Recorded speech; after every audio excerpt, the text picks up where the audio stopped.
Hello বন্ধুরা, আমি এসেছি কক্সবাজার রামুতে দেখার জন্য ঐতিহাসিক রাংকুট বৌদ্ধাশ্রম তীর্থস্থানে।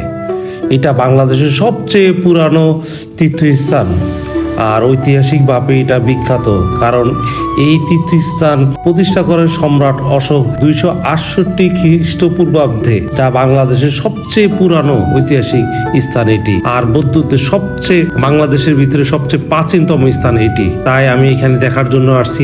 আর এখান থেকে আমি ঢুকছি, দেখতেই পাচ্ছেন আমি একটি জুলমান ব্রিজে উঠলাম, উঠলে আমরা এখন যাচ্ছি। দেখতে পাচ্ছেন এই যে এখানে একজন বৌদ্ধ ভিক্ষুক, সে হেঁটে যাচ্ছে। আর এখানে কয়েকটা কুটির আছে, এখানে একটা ঘন্টা আছে অনেক পুরানো, সম্রাট অশোকের আমলে। কত পুরানো বাংলাদেশের, এটাই মনে হয় একমাত্র পুরানো সবচেয়ে এখানে এই ঘন্টাটি। আমি এখন নিচের দিকে নামছি আর কুটির দিকে যাচ্ছি। আপনি দেখছি এখানে অনেকগুলো কুটির, যেখানে বৌদ্ধ ভিক্ষুকরা এখানে থেকে পড়াশোনা করে এবং তারা ধ্যান জ্ঞান এখানেই করে। দেখতেই পাচ্ছেন এখানে অনেকগুলো কুটির, বিভিন্ন নাম দেওয়া আছে।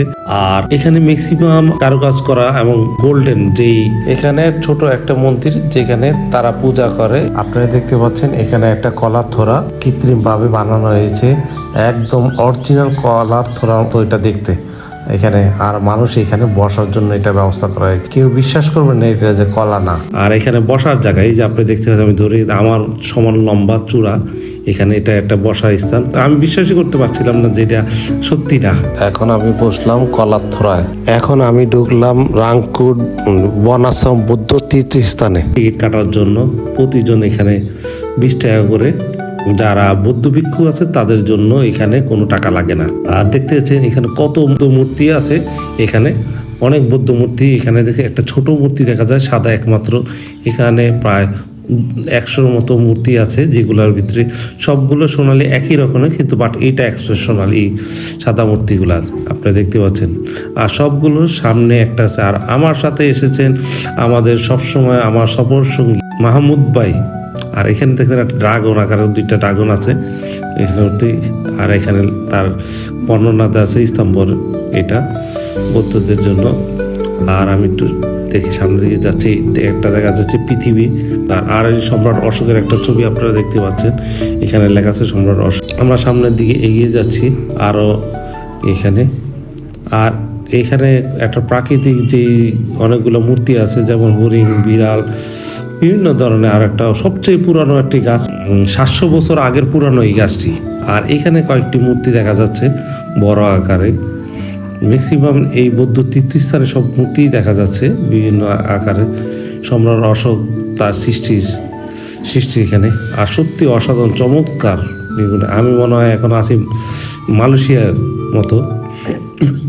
বৌদ্ধদের যেই তীর্থস্থান, যে এত জমকানো সৌন্দর্য, এবং বাংলাদেশে আর দ্বিতীয়টিও নেই এরকম।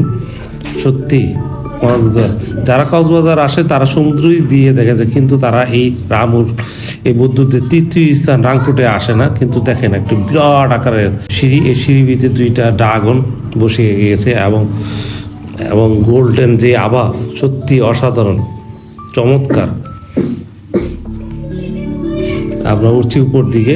তরুণটা এত সুন্দর এবং কারুকার্যপূর্ণ, এই তরুণটি সত্যি আমাকে বিমোহিত করছে এবং আমাকে আপ্লুত করছে এবং আমাকে নিঃসন্দেহে আমাকে মুগ্ধ করছে। এত সুন্দর তরুণ আছে এখানে, 2টা সিংহ আকার, 2টা দাঁড়িয়ে আছে, 2টা সিংহ তরুণের সামনে।